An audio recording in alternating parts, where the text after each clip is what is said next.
I'm Phil Mays. I'm your MC for the day, and I'm really happy to be here with Bloeser, who is the author of Vaccines and Bayonets. It's a really exciting book about the eradication of smallpox, and it is set in Africa, and people have said wonderful things about it. Let me give you a couple of quotes to whet your appetite. The deputy editor of Foreign Magazine said, "At a time when vaccines are front-page news and a deadly pandemic is raging across the globe, Bloeser's memoir makes for riveting reading, a captivating family history, and a reminder of how public health campaigns are still inextricably intertwined with politics." And Pamela Alexander, the Pulitzer Prize-nominated author, said, "Reads like a political thriller, women's history and African adventure rolled into one. Riveting." I've read the book too, and I concur with what those people say. So without further ado, let me introduce Bloeser. Hi, Phil. Hi, everyone. It is great to be here. I'm so excited. And this particular venue, too, to be able to introduce Vaccines and Bayonets to readers all over the world with this virtual platform. So it's just exciting, and let's have a lot of fun. Okay, good. I'm really looking forward to talking with you, Bee. So what led you to Africa in the first place? Oh, well, ever since grade school, I'd had this, well, in grade school, I had this fantasy of living in a mud hut in Africa. And over the years, my love for Africa just grew. 6 months after graduation, no, actually, it was 1 month after I graduated from college, I wound up on a blind date with a guy named Carl Bloeser, and he told me that his dream was to work in medical missions. We married 6 months later. Yeah, we have a wedding photo here, and then your passport photos when you went to Africa. And we have one of your son at a marketplace, and one of your daughter. I'm really struck by this last photo of your daughter with a little boy. What can you tell us about that? That is taken inside the Emir's palace, a medieval palace actually, in Kano, Nigeria, and it's inside the harem, the harem. And this little boy was one of the Emir's sons.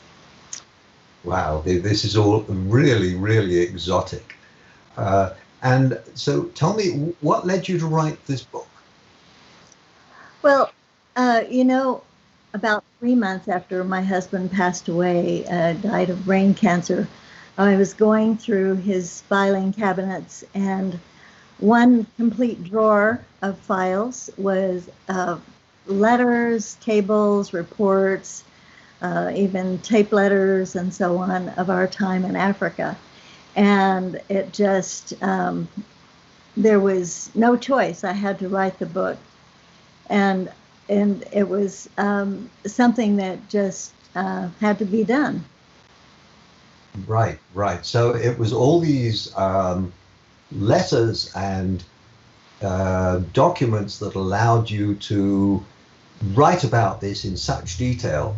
It must have been really thrilling to and reminiscent to go through those as you wrote about them.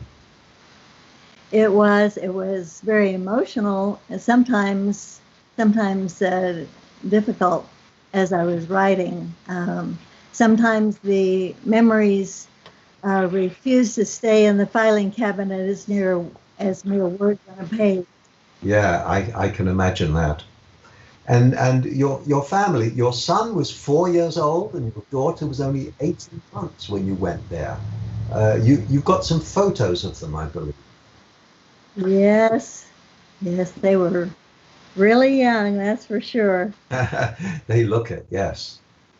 That's what I thought. And so weren't you concerned about moving your family to Africa? Well, we should have been more concerned. Well, and what do you mean by that? Well, for as far as physical health, we had vaccines about against a dozen different diseases. We had mosquito repellent. We had malaria pills. We had knowledge, and we had all the guidance from CDC. So we were able to keep ourselves physically well, and we were confident of that. We hadn't had any idea what kinds of mental and emotional stressors we would wind up having after we were transferred to Equatorial Guinea. And so that was something that was a surprise to us. Mm-hmm. So, yes, the back cover of your book says that in Equatorial Guinea you hid your notes in a sock drawer. Can you tell us more about that without giving away the whole story? Because the whole story is really exciting, but we don't want to blow it. So we want to make people get excited and read the book. So tell us a little bit about Equatorial Guinea and how it was there. Equatorial Guinea was just 18 months out of the colonial era. They had been independent from Spain 18 months. And the man who won the first presidential election was a dictator who began killing off all of the people who had run against him and killing off tribal leaders who he thought could be a threat to his leadership, his authority, and killing their families, sometimes burning their entire villages. There were spies outside offices and homes, followed us around. Carl had a watchdog that stayed close to his heels. He was a member of Carl's vaccination team, but it was obvious that he was there to stay close at hand. In one instance, in a hotel over on the mainland, we lived on an island where the capital was. In this little 6-room hotel, one night the lock on Carl's door was broken. So he moved across the hall to another room. And this man, who always got the room next to Carl, moved across the hall as well, so that he was still in the room next to Carl. It sounds really as if you had no idea who you could trust except people that you were really close to. You have a couple of photos there. Can you tell us about them? What's this one? Yes, this first photo, this building was the American embassy there. It was the smallest U.S. embassy in the world. It was a 2-person embassy, the charge d'affaires and administrative officer, and my husband, Carl. That's where I prepared many of the letters that went out of Equatorial Guinea, detailing conversations and so on that helped me create the dialogue in the book. And because everything had to go out in the diplomatic pouch. And so it was a unique experience. And because of all the things that were going on, I was one of 2 American women. Our family of 4 made up 2/3 of the American population in Equatorial Guinea. And I began writing down little fragmentary notes, and I hid them in the sock drawer. We had Guardia Nacional inside our home, thrusting bayonets through our belongings. They could come into the house at the drop of a hat and search anything that was critical of the government of Equatorial Guinea. Would have been a very unfortunate thing for us. So thus hiding them in the sock drawer. And so because of all of this and the secrecy, because the press had been shut down, journalists were not given visas, there were no news outlets. So those notes that I hid in the sock drawer plus the letters and so on that we had. Those things are revealing parts of the Equatorial Guinea story for the very first time.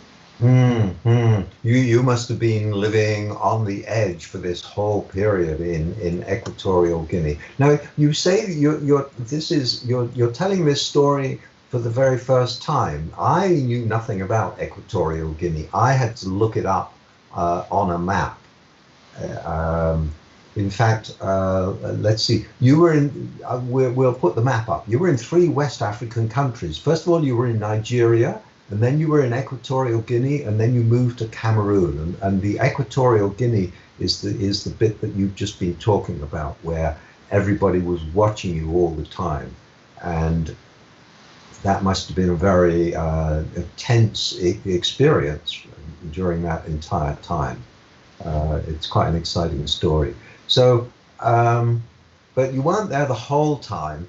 You have some photos of other parts of Africa. Can we see these, and can you tell us what they're about? Yes, we can just run pretty quickly through these. I have several here just to show some local color. Excuse me. This is in a marketplace, meat market in Kano, Nigeria. We were up on near the Sahara. This was some commercial transportation, and we're talking about 50 years ago. Mass transit. These were called mammy wagons, and they were ubiquitous. They were not only in northern Nigeria. This is inside that palace harem, and this is the princess and the little boy, the prince, and someone I visited often. This was an indigo dye pit, one of quite a number of dye pits that date back to the time of Columbus and have been handed down from father to son since that time. This was Carl's driver interpreter, Meningi, and we were at the market, and he bought Ginger this green plastic doll here. Well, that's yours truly. It's the only picture I have of myself from our 2 years in Africa. So you get to see me on top of it. That is very exotic. You on a camel, yes, right. So and this is was beside our carport, and Musa, a desert warrior type, he was our watchman, and my son Charles is there with him, and another little girl. Wonderful. So back to Equatorial Guinea, because this is a fascinating section. Tell us a little bit about your isolation in Equatorial Guinea. I believe we have a picture also of the what it was like there. This street, as you see, is basically an empty street. It's a very quiet street. This photo was taken from the corner in front of our house, and this is a typical view of the street looking all directions.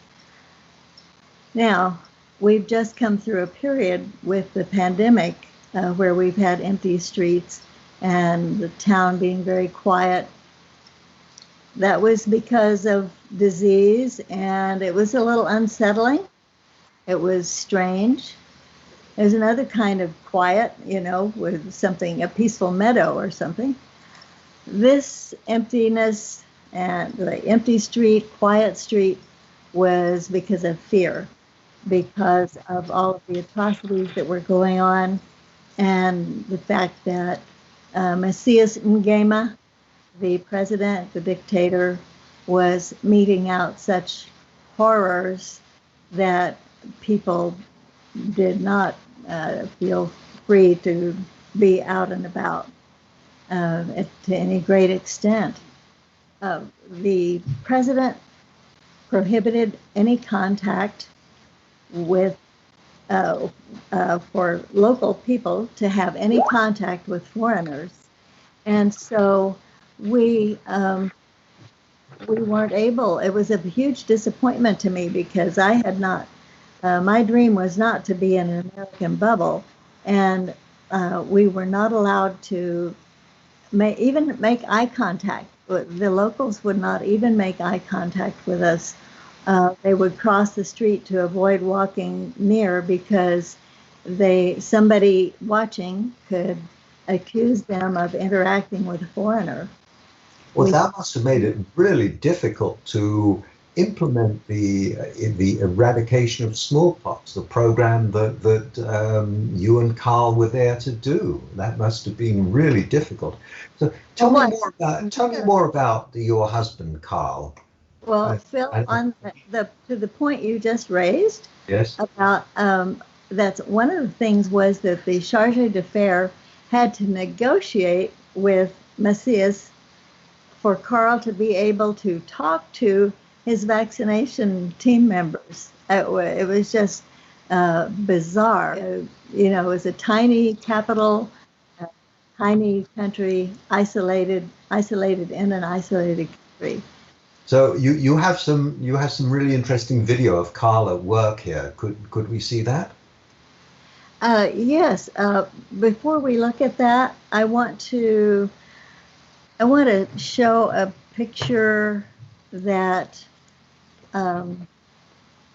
will be hard to look at, but I think it's hard for people to imagine how horrible smallpox was. And this is a child who has recovered from smallpox, but obviously will be scarred for life.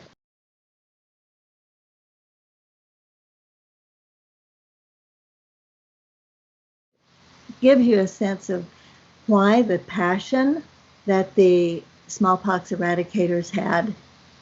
Let's look at, you'll see first a vaccination campaign poster, and then a 2-minute video of Carl and his teams, and you'll see a slow demonstration of the use of the jet injector gun.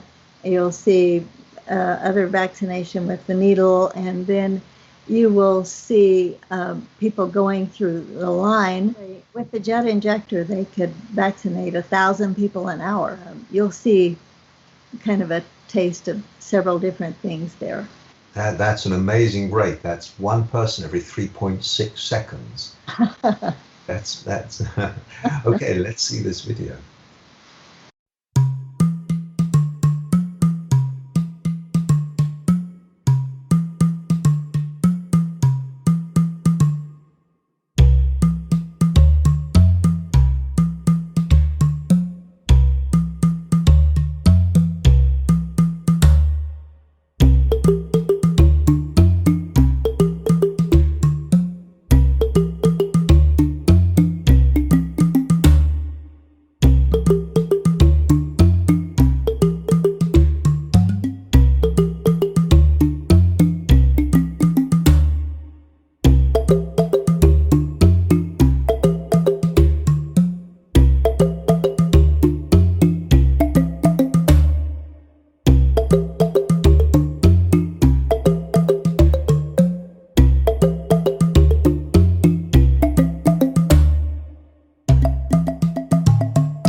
Thank you, B. That's some really interesting video there.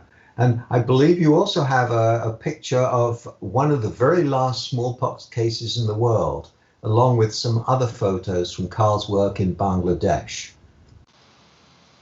Yes, we do. Let's see. Yes, this is one of the last cases. This was in 1975, and Carl went to Bangladesh. This was 4 years after we had returned from Africa, and they were finishing off smallpox. And the last case, excuse me, the last case of the most virulent type of smallpox was diagnosed in Bangladesh about 3 months after Carl came home. And I think we have 2 or 3 other photos there. This is a crowd of people waiting to be vaccinated. And a child being vaccinated with the bifurcated needle. And this was a hospital, isolation hospital, a smallpox containment hospital that Carl set up in Bangladesh. He was able to go back in 1980 and see the same hospital totally boarded up after smallpox had been eradicated. Oh, that must have been wonderful for him to see. So, as the wife, what are some of your observations on why the eradication campaign was so successful? Well, there are some comparisons with COVID, some contrast. During this pandemic that we're just been having, we're not clear of it. The vocabulary brought memories of table topics that were always part of our breakfast, lunch, and dinner in our home for a long time. Vaccination rates, death rates, contact tracing, quarantine, herd immunity, mortality rates, all of these things. With COVID, we've had all these TV images and everything. With smallpox, we had these print images that the one I showed you stayed. We had copies of that in the house all the time on our table. When you see how horrid smallpox can be, it gives you a hint as to why political enemies, nations on opposite sides of an ideological divide, would cooperate to get rid of this disease. It had killed at least 300 million people in the 20th century alone. And I think there are, three main things that I think about Carl and every single one of his colleagues, no exception, was their passion for getting the job done. And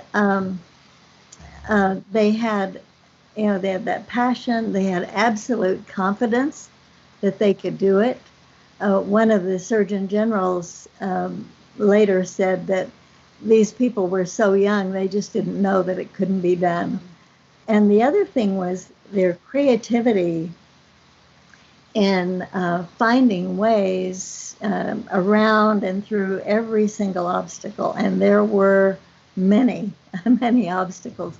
The list was unbelievable. The passion was there, the consistent messaging, the consistent plan and purpose.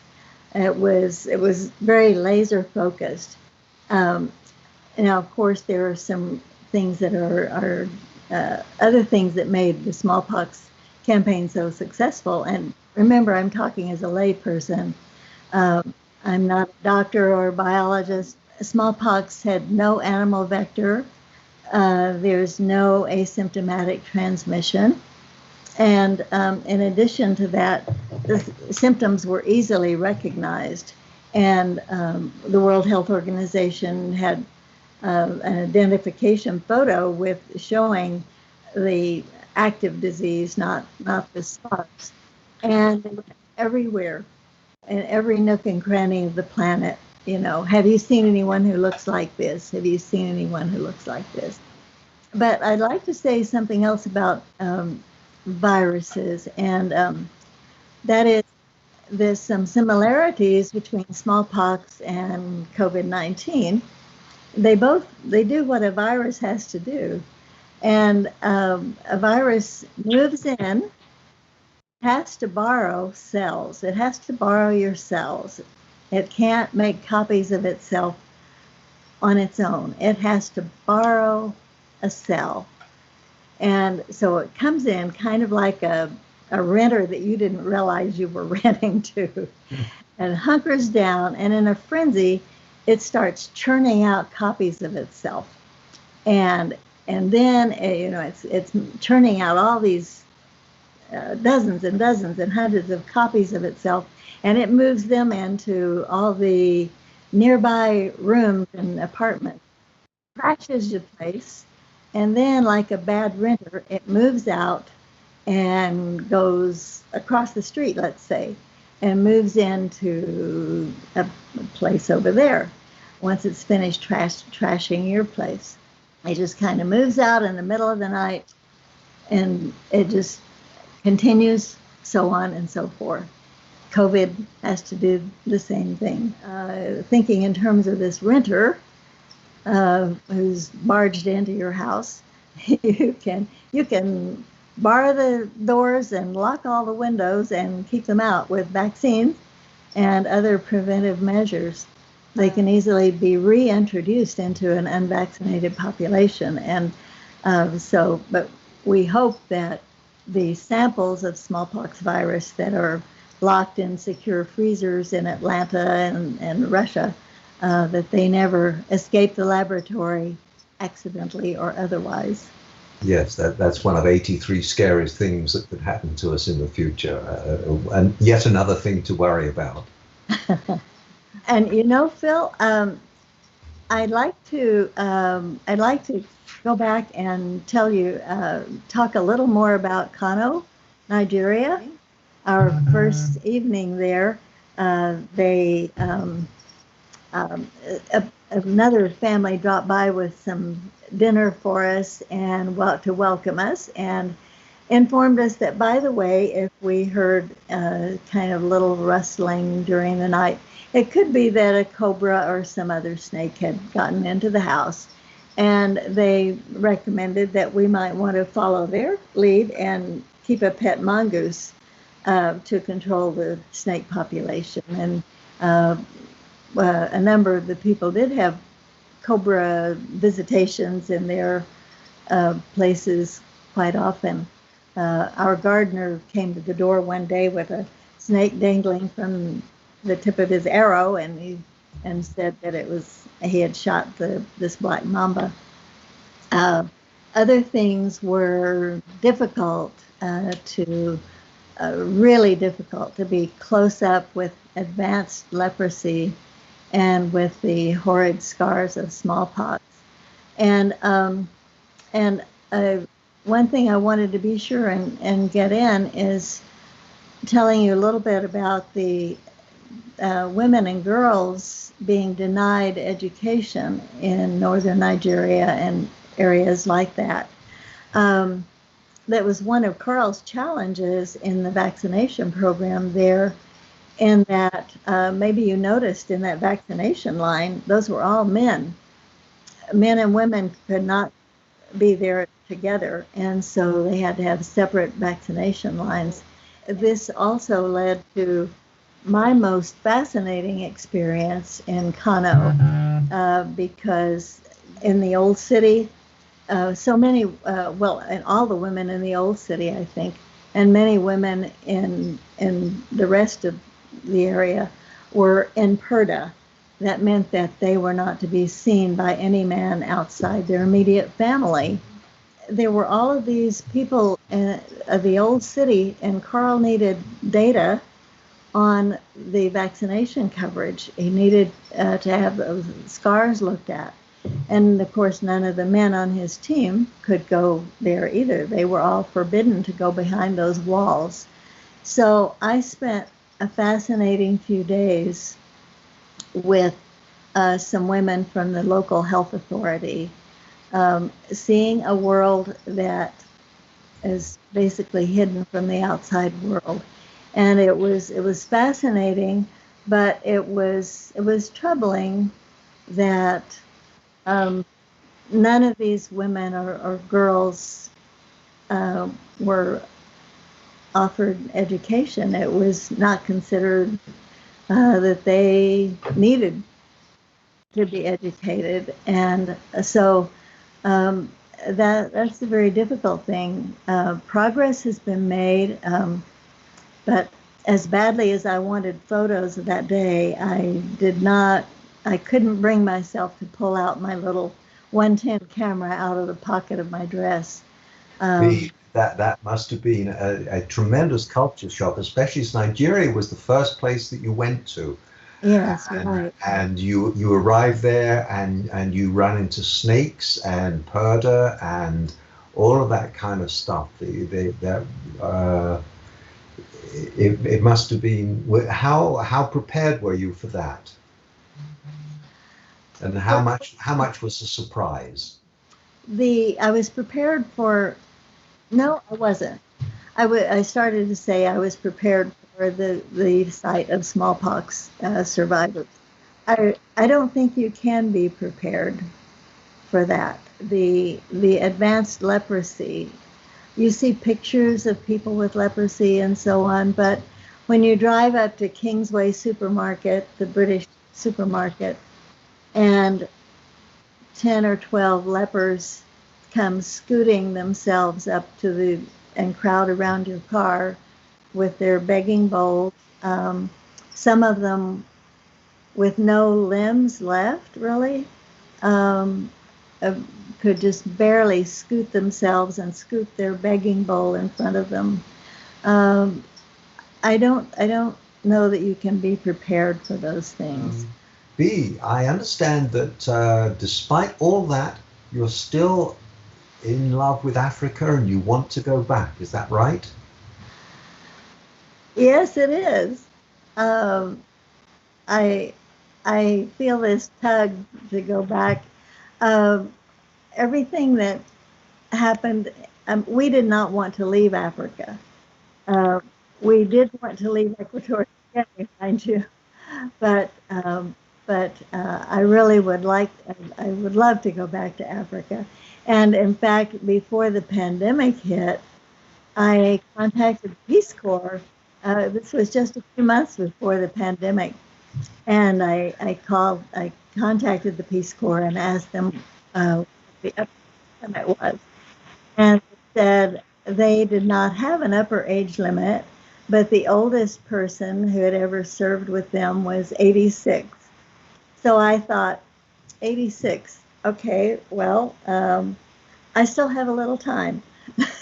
so, um, but then the pandemic hit, and but I am exploring some shorter term volunteer opportunities, and I really do want to go back. So I'll keep you posted.